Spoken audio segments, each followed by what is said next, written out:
Good afternoon, I'm Sean Yao, and this is One News Now. The death toll from the devastating earthquake that struck Turkey and Syria has surpassed 41,000. In Turkey, fatalities have climbed to over 35,000, while nearly 6,000 people have died in Syria. The United Nations said that the search and rescue phase is coming to a close as the focus shifts to shelter, food, and schooling. Cases of post-traumatic stress disorder or PTSD among survivors have also started to emerge. So far, 2 Filipinos have been confirmed dead in the magnitude 7.8 tremor. And here at home, senators are worried about the capacity of our structures to withstand a major earthquake. Another concern is the government's capability to respond if Metro Manila is hit by the so-called Big One. This report from Mean Los Baños. Massive destruction, buildings torn down, and thousands of lives lost. This is the aftermath of the 7.8 magnitude quake that struck Turkey and Syria. And this is exactly what many, including senators, are afraid of. Nakakatakot pang numero na ito. At kung isipin na pwedeng mangyari dito sa atin ang ganong kalakas na lindol, kinakabahan at naalala po tayo.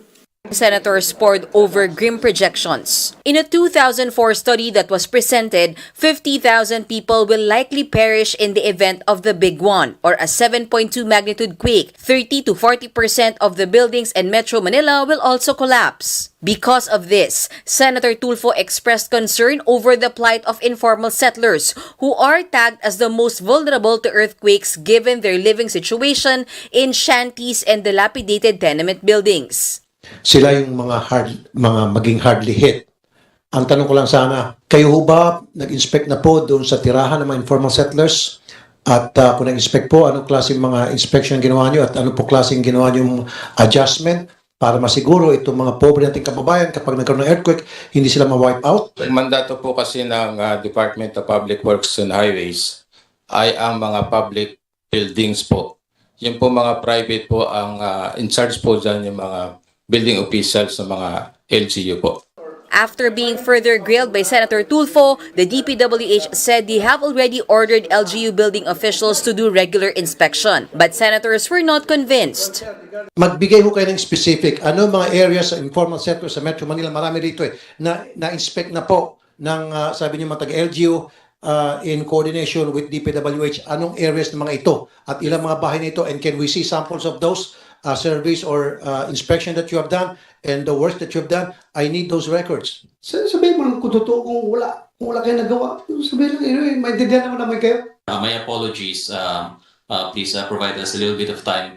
The Senate Committee on Public Works is set to continue its hearing on the structural integrity of public establishments to determine the country's readiness in the event of a major disaster. Meanwhile, the DPWH is working on setting up an action center in Pampanga, which will serve as their alternate command center in case the Big One hits Metro Manila and most of its infrastructure. Reporting for News 5, Mean Los Baños, we are One News.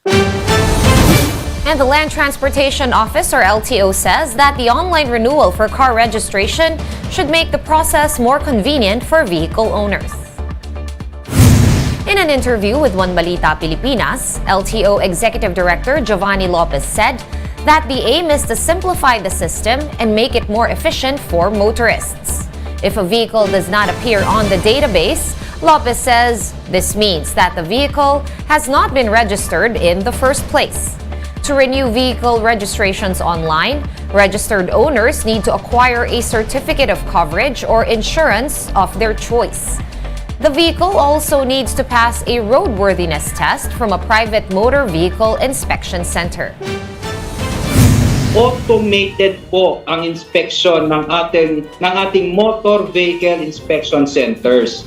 At yung resulta po ng inspection is directly and electronically transmitted sa ating sistema. At tapos po nun, bibigyan po kayo ng inspection report. May numero po yun at yun po yung i-encode natin sa ating online renewal po. We'll be pausing for a quick break, but One News Now will be back with more stories after that. Stay with us.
You're still watching One News Now. I'm Sean Yao.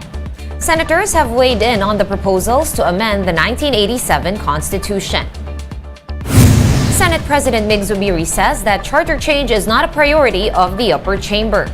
But Zubiri is giving Senator Robin Hood Padilla the freedom to discuss Chacha in the Constitutional Amendments Committee. For her part, Senator Amy Marcos is in favor of amendments, but only in the charter's economic provisions, and cautions against tinkering with the other provisions. Let's now take a quick look at today's other top stories. The Immigration Bureau has sounded the alarm over the rising number of Filipinos falling prey to crypto scams. The BI explains that recruits are usually young urban professionals who are promised huge salaries abroad. However, the victims end up working for companies that engage in bogus cryptocurrency trading. ANZ research forecasts inflation to peak this month or in March, which could leave the Bangko Sentral no room but to continue tightening until May. The bank says that even if inflation starts to come down from the peak, it will remain elevated in the second and third quarters. ANZ had earlier revised its year-on-year inflation forecast for the Philippines to 5.3% from 4.3%. Inflation soared to a 14-year high of 8.7% in January from 8.1% in December of 2022. And Philippine Airlines has resumed its direct flights to Shanghai, China, after almost 3 years of suspension due to COVID-19. Trips to Beijing, meanwhile, will be relaunched on February 21. And in sports, the Signal HD Spikers and the Creamline Cool Smashers swept their opponents in the PVL All-Filipino Conference. Marty Bautista with the details.